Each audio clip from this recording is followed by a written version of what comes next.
हरि भाई बा।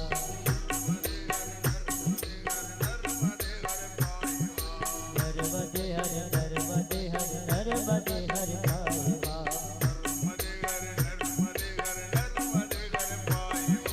नर्मदे हरि नर्मदे हरि नर्मदे हरि भाई बा। नर्मदे हरि रक्षमा नर्मदे हरि नर्मदे हरि नर्मदे हरि रक्षमा। नर्मदे हरि नर्मदे हरि नर्मदे हरि रक्षमा। धर्म की जय हो। अधर्म का नाश हो, प्राणियों में सद्भावना हो, विश्व का कल्याण हो। गौ माता की जय हो। समस्त भारत में गो हत्या बंद हो। ब्रह्मलीन धर्म सम्राट जगतगुरु शंकराचार्य भगवान की जय। भागवत भगवान की वृंदावन बिहारी लाल की जय। जगदम्बा महारानी की जय हो। श्री राजोगाश्रम शंकराचार्य बालीला धाम बरहटा की जय। श्री परमहंसी गंगा कि जब हम गुरुजी के शिष्य हैं तो अग्नि अखाड़ा के आचार्य महामंडलेश्वर जी गुरुजी के शिष्य और कई दिनों से इनकी इच्छा थी। इसलिए देखिए आयोजन में कोई एक निमित्त बनता है, परंतु हम लोग महात्मा हैं। वसुधैव कुटुंब की हमारी भावना है। विश्व कल्याण का हम लोग नारा लगाते से विश्व कल्याण की भावना हम लोग जहां भी जाते हैं हम मानते सब हमारे हैं और हम सबके। महात्मा सीमित नहीं रहता, उसका चिंतन का जो धारा है कार्यशैली सीमित नहीं रहती। वो किसी व्यक्ति विशेष वर्ग विशेष का नहीं होता, अपितु वो पूरे देश का अभ्युदय चाहता है। तो श्री शिवशंकर जी शर्मा जी ने का ये भगीरथ प्रयास है कि लोग सोचते हैं कोई ब्राह्मण पंडित तो केवल लेना जानता है और पंडित क्या कराएगा, परंतु आज देखो ये लोगों को मालूम होना चाहिए भगवान श्री राम ने जिन ब्राह्मणों का आदर किया, विप्र वंश की यश प्रभुताई अभय हो जो तुम्हें डराई। भगवान श्री कृष्ण ने जिन विप्रों का आदर किया, भगवान जिनके साथ लक्ष्मी रहती है, नारायण के साथ लक्ष्मी, भला उन विप्रों को कोई कार्य करने में क्या संभव यदि भगवान की कृपा है। तो ये इन पर गुरु जी की कृपा तो है ही। भगवान श्रीमन नारायण दंड ग्रहण मात्रेण नरो नारायण भवेत, दंड के सर्व ग्रहण करने वाला नर नहीं नारायण होता है, तो भगवती लक्ष्मी की कृपा होना ही है। तो इन्होंने एक बड़ा विशाल आयोजन की भूमिका बनाई और इनकी ये कल्पना नहीं रही इतना विराट रूप लेगा, परंतु इनकी जो शुभ चिंतक हैं, जो हमारे ब्रह्मलीन जगतगुरु जी महाराज के भी शिष्य हैं, हमसे भी जुड़े हैं,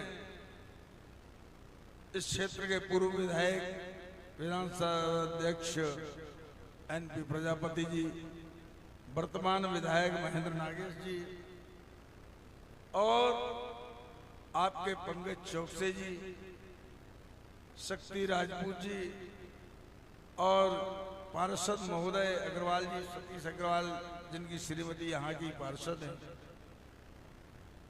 और तमाम इनके बहुत से सहयोगी हैं। जब हम आपको बता दें, यहाँ आपके गोटे गांव में कंछेदी महाराज का घर ब्राह्मणों में कर्मकांड में ज्योतिष में बहुत प्रसिद्ध माना जाता था। उनकी परंपरा में उनके लड़के फूलचंद जी चौबे थे, आज जितेंद्र चौबे है। जितेंद्र की 4-5 साल से लगातार एक इच्छा थी कि आचार्य जी आपका एक गोटे गांव में कार्यक्रम होता है, तो उन्होंने भी ब्राह्मण समाज का से सब लोगों ने बात की, सारे विप्रों ने इस क्षेत्र के जिले के ब्राह्मण समाज का भी आपको बड़ा सहयोग रहा। इस नगर के एक एक व्यक्ति की भावना इस आयोजन में सारे पार्षदों ने अपने यहां सूचनाएं दी, नगर अध्यक्ष ने दी और सबने मिलके इस कार्यक्रम को, शर्मा जी के कार्यक्रम को अपना कार्यक्रम बना करके ये विराट स्वरूप बनाया। तो आदरणीय श्री शिवशंकर जी, आपको बता दें, निश्चित रूप से आप बहुत भाग्यशाली हैं और इस कार्यक्रम के माध्यम से एक नई बात लोगों को देखने मिली और अनुभव करेंगे। लोग सोचते थे कि ब्रह्मलीन जगद्गुरु शंकराचार्य जी, जो सनातन धर्म के सूर्य, जिनकी सानी का दुनिया में कोई महत्व नहीं दिखा, हम लोग तो पूरे देश में गए, जिनके तेज और तपस्या साधना को देख करके हम लोग नन्ही सी अवस्था में उनको अपना जीवन निछावर कर दिया। ऐसे महापुरुष के जाने के बाद देश की जनता को बहुत बड़ा झटका तो लगा, परंतु ये गोटेगांव का जो हृदय स्थल है, ये परमहंसी गंगा क्षेत्र की प्रजा को सबसे ज्यादा झटका लगा। क्योंकि महाराज श्री जब भी दुनिया से कहीं आते थे तो श्रीधाम उतर के जाते थे। तो लोग सोचते अब क्या होगा। इस कार्यक्रम के माध्यम से ये दिखा दिया गुरु जी ने कि हमने भौतिक शरीर को जरूर छोड़ा है, क्योंकि शरीर तो नाशवान है। वासांसी जीर्णानि यथा विहायो नवानि गृह्णाति नरो पराणि तथा शरीराणि विहाय जीर्णा न्यून्यानि संयाति नवानि देहि। जैसे मनुष्य जीर्ण शीर्ण वस्त्रों का परित्याग करके, फटे पुराने वस्त्रों का त्याग करके नूतन वस्त्रों को धारण करता है, इसी प्रकार, ठीक उसी प्रकार जो आत्मा है अनुपयोगी शरीरों का परित्याग करके उपयोगी शरीरों का प्रवेश करती है। क्योंकि गीता तो कहती है कि न जायते मृते वा कदाचित नायम भूत्वा भविता वा न भूया अजो नित्या शाश्वतोयम पुराणो न हन्यते हन्यमाने शरीर। शरीर नाशवान है परंतु आत्मा तो अजर अमर है। इस दृष्टि से इस आयोजन के माध्यम से आपने देखा होगा, आप क्या सोचते हैं कि ये कोई रामकृष्णानंद का करिश्मा है या कोई रामकृष्णानंद की साधना है? ऐसा नहीं है। रामकृष्णानंद की किया औकात क्यों ये कर ले। ये तो जब गुरु मेहरबान होता है तो चेला पहलवान होता है। ये हमारे गुरु का है। गुरु उन्होंने बता दिया कि दुनिया वालों, तुम ये सोचो पहले, अब तो मैं तुम्हारे सबके हृदय में हूं। श्रीधाम क्षेत्र की जनता के एक एक हृदय में पूज्य गुरु जी हैं। और ये आयोजन से लगता है, ये अपार जन सैलाव जो दिखता है, इस बात की सिद्ध करता है कि गुरु जी के प्रति सनातन धर्म की प्रजा की अगाध निष्ठा है। और ये निष्ठा, मेरा कहना यह है कि जब तक आपका जीवन है तब तक इस निष्ठा को दृढ़ बनाए रखें। और जैसे महाराज जी जब के सामने आप जाते थे, उनसे प्रार्थना करते थे तो आपकी मनोकामनाएं पूर्ण होती थी। उस समय तो कुछ विलंब लगता होगा, परंतु अब और जल्दी गुरुजी सुनेंगे।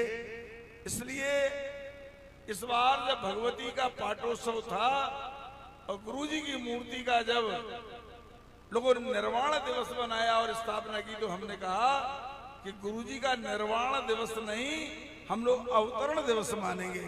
हम मानेंगे जैसे भगवती के मंदिर में हम लोग भगवती का दर्शन करते हैं, ऐसे गुरु मंदिर में गुरु महाराज अवतार हो गए, अवतरित हो गए हमारे यहाँ श्री विग्रह के रूप में। इसलिए हम लोग उस रूप में उनका दर्शन करेंगे और पूरे देश के लोगों को, पूरे देश के लोगों को गुरु जी के आशीर्वाद से सुख और समृद्धि मिलेगी। मैं इस बात को बार बार रोज कहता हूं, जैसे हम लोग प्रवचन में कहते हैं कि संसार का विस्मरण करो, भगवान का स्मरण। इसका मतलब क्या है? संसार का स्मरण करोगे तो फिर संसार में आओगे, और भगवान का स्मरण करोगे तो 84 चक्र। तो गुरु का विस्मरण मत करना। गुरु वो तत्व है, गुकारस्तु अंधकारस्या रुकारत्त निरोधका, जो हमारे अंधकार में जीवन को ज्ञान में ज्योतिर्मय प्रकाश में परिवर्तित कर दे, उसे गुरु कहते हैं। पिछले प्रवचन में आपने सुना होगा पंचम स्कंद का एक श्लोक है, गुरोर न सस्यात् स्वजनो न सस्यात् पिता न सस्यात् जननी न सस्यात् बंधुर न सस्यात्। और अंत में का नमो चेत्या संवेद मृत्युम, वह गुरु गुरु नहीं है, वह स्वजन स्वजन नहीं है, वह पिता पिता नहीं, माता माता नहीं, वह देवता देवता नहीं। जो नमोच एद्या संवेद मृत्युम, जो जीव के साथ ये विडंबना लगी है, पुनरपि जन्म पुनरपि मरणम, जो इस 84 के चक्कर से छुटकारा दिला दे, वही सच्चा गुरु है। तो हमारा गुरु ऐसा ही है जो 84 के चक्कर से छुटकारा दिला दे। आप सबने जो भी कल स्वागत किया, जो भी सम्मान किया, हम मानते हैं यह सम्मान उस सनातन धर्म के सूर्य ब्रह्मलीन धर्म सम्राट जगत गुरु शंकराचार्य जी महाराज का है, क्योंकि उनने ही हमारे नाम ना कहने पर भी जबरदस्ती इस गद्दी पर बिठाया था। हमने उनकी इच्छा और भावनाओं का, क्योंकि हमारा जीवन तो उनके लिए है, और हमारा कहना है ये गद्दियां जब तक हैं, जब तक हमने कह दिया था जब तक उनकी सेवा में कोई बाधा उत्पन्न न करे। जिस दिन बाधा करे, गद्दी पीछे पहले गुरु है। हमने जीवन में संपत्ति उपद को नहीं। तो बात यह है उस गुरु के, इसलिए बार बार कहते हैं कि जिस गुरु की कृपा से हम लोग सुखी हैं, उस गुरु के प्रति आप अपनी भावना सुदृढ़ बना के रखें। कल भगवान आनंद कंद ब्रजेंद्र नंदन लीला पुरुषोत्तम श्री बांके बिहारी का अवतार हुआ था। हमारे यहाँ ये माना जाता है कि भगवान जो है वो सर्वसाधारण प्राणी जैसे जन्म नहीं लेते। भगवान के और किसी एक उद्देश्य को लेकर के ईश्वर का इस धरा धाम पर शुभागमन नहीं होता। देखो, आपके क्षेत्र में जब जनप्रतिनिधि आता है तो अनेक काम से आता है। कहीं बोनस बांटेगा, कहीं का लोकार्पण करेगा, कहीं का शिलान्यास करेगा। कलेक्टर जिले का मालिक होता है, जब आता है वो भी कई उद्देश्यों को लेके आता है। तो ये बात बताओ, जो सारे ब्रह्मांड का अधिपति है, जो सारे चराचर जगत का नियंता है, वो परब्रह्म परमात्मा क्या रावण और कंस के नाश करने के लिए अवतार लेगा? कितने से जिसके विषय में कहा जाता भ्रूटी विलास सृष्टि लय हुई, जिसकी भ्रूटी विलासता कर देने मात्र से संसार का प्रलय हो जाता है, वो परमात्मा केवल रावण या कंस के वध के लिए रक्षो वधाई न केवलम, जो कल हमने बताया था, मर्त्यावतारस्तु मर्त क्षणम रक्षो वधाई न केवलम विभो कुतुन्यदा स्याद् रमता स्वात्मना सीता कृतानि व्यसनानि सरस। इसमें कहा विभो रक्षो वधाई केवलम न। जो लोग कहते हैं राक्षसों का वध करना ही परमात्मा के अवतार का प्रयोजन है,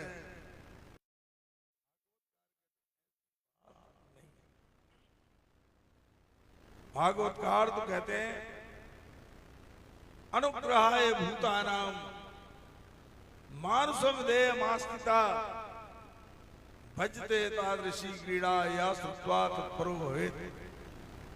भगवान कहते हैं जो धर्माचरण करेंगे, जो भगवान ईश्वर की आराधना उपासना और चिंतन करेंगे, जो धर्माचरण करेंगे, जो दान करेंगे, पुण्य करेंगे, माता पिता और गुरु की सेवा करेंगे, उनका तो कल्याण होगा ही। परंतु जिनकी प्रवृत्ति इन सबसे परे है, ये बात इसलिए बोलना पड़ा, कल समय बहुत लेट हो गया था, अवतार के समय महत्वपूर्ण कोई बात थी, कल नहीं कह पाए, थोड़ा बोल के भूमिका बना के आगे बोलता हूं, बढ़ता हूं। तो जिनकी प्रवृत्ति इन सबसे एकदम परे है, जो जानते नहीं कि पूजा क्या है, पाठ क्या है, ईश्वर क्या है, उसका चिंतन क्या है, उसका उपासना क्या है, ध्यान क्या है,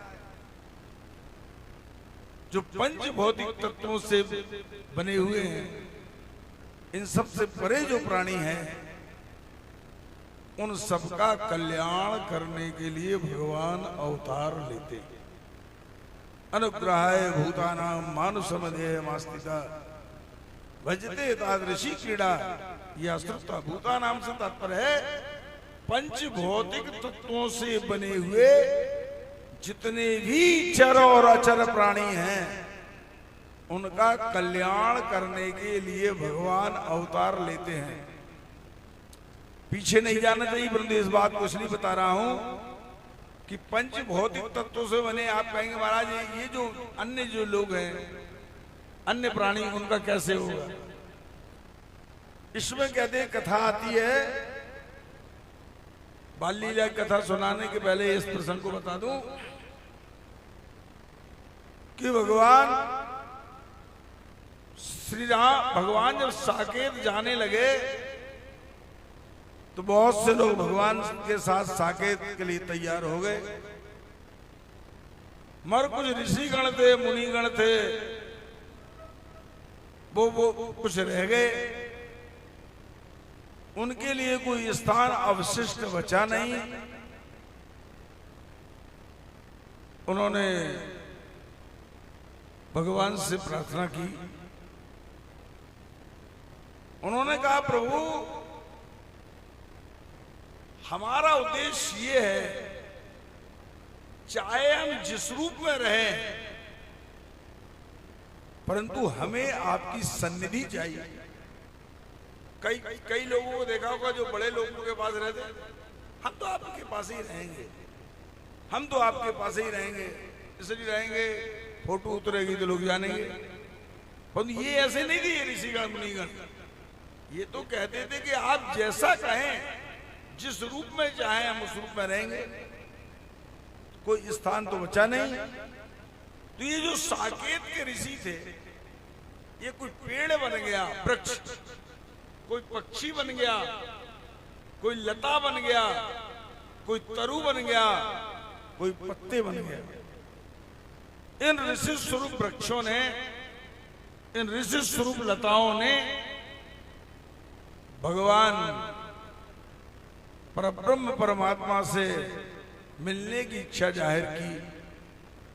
परंतु जानते हैं, आपने घरों में देखा होगा, बेटों को जब कोई समस्या आती तो डायरेक्ट बाप से नहीं कहते, कोई बात होगी तो माँ के माध्यम से पहुंचाएंगे। तो माँ क्योंकि करुणामयी होती, वात्सल्यमयी होती, तो सारा ब्रह्मांड की जननी माँ किशोरी थी। किशोरी जी से निवेदन किया कि माँ क्या प्रभु हमें दर्शन नहीं देंगे? भगवान तो भगवती बोली क्यों नहीं मिलेंगे?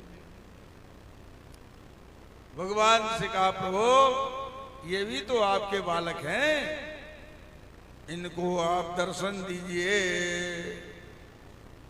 किसी ऑफिसर से काम कराना हो, वो करने को तैयार ना हो, तो आप साहब की मैडम से कह दो और हो जाएगा। हम आपको बताएं, प्रजापति ऊर्जा मंत्री थे, तो प्रधानमंत्री ऊर्जा मंत्री थे, फॉरेस्ट के लोग जो हैं बरेड़ा क्षेत्र की गिट्टी ले जाके आपके रोड को बना रहे थे, और बेलखेड़ी से लेके बरहेटा आश्रम था, उसके लिए हम लोगों को लड़ जाते थे। तो वो गिट्टी जब वहां सड़क बनने का मौका आया तो डीएफओ ने रोक लगा दी। तो हमने कहा देखो, हमारे यहाँ की गिट्टी से दुनिया की सड़क बना रहे, हमारी यहाँ की सड़क रोगी तो ठीक नहीं होगा, हम लोग साधु हैं। तो इनके पिताजी थे संतराम जी ठेकेदार, हमसे बोले कलेक्टर की, उसमें तिवारी कैलाश नारायण तिवारी कलेक्टर थे, उनकी बच्चे की शादी थी, कहा आप कलेक्टर से कह दीजिए। हमने कहा बताओ, तो मंत्री के बाप और हमसे कह रहे हो। हमने डीएफओ से कहा समझ लो, ये चूंकि सड़क पे मुझे अकेले तो चलना नहीं, कुछ जनता मुझसे कहती है।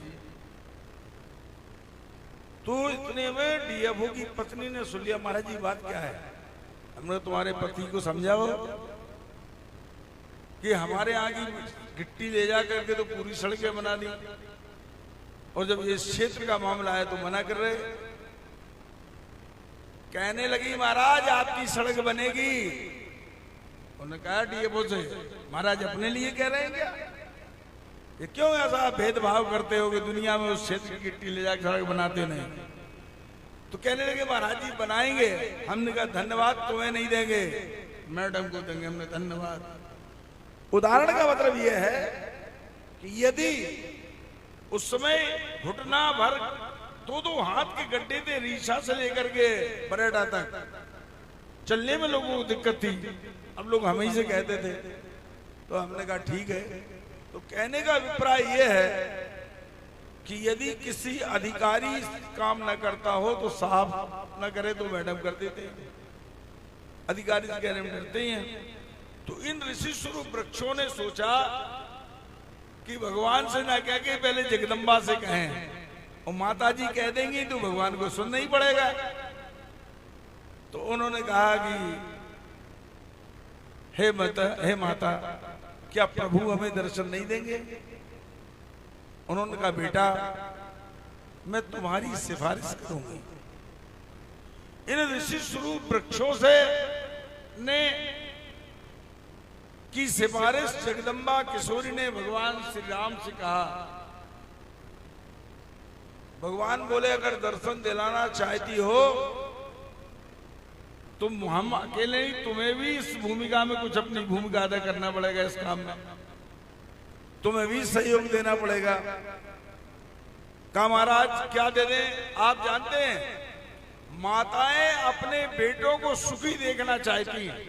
वो कहती हैं सारी दुनिया की जितनी आफत विपत्ति है मेरे सिर पर आ जाए, परंतु मेरे बेटे के पैर में कांटा ना चुभे।